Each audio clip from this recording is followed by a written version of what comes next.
Inayan tirou, mas tirou uma zona perigosa. O Matheus Lagoa recuperou, disparou, a bola foi desviada e é gol do Anápolis! É gol, é gol, é gol, é gol, é gol, é gol,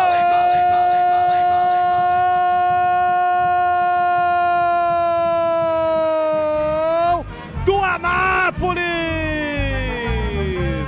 Matheus Lagoa tem a 7 estampado na camisa. Quem não faz, toma.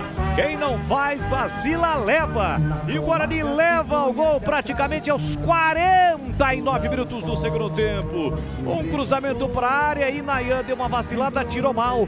Matheus Lagoa, que estava mortinho no lance, decidiu ficar atento, recuperou, soltou a bomba. E aí a bola desviou exatamente no Inayan e encobriu o Kaique França.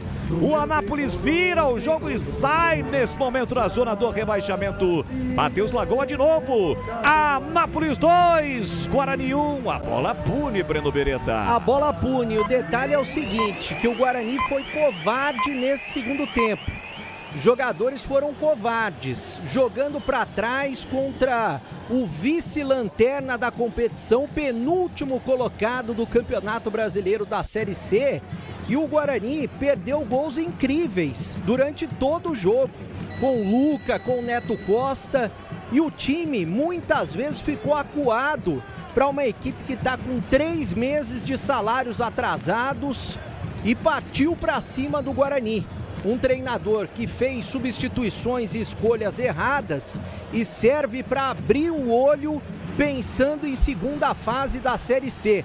Um Guarani covarde que toma a virada e um resultado merecido para o Anápolis. E acabou.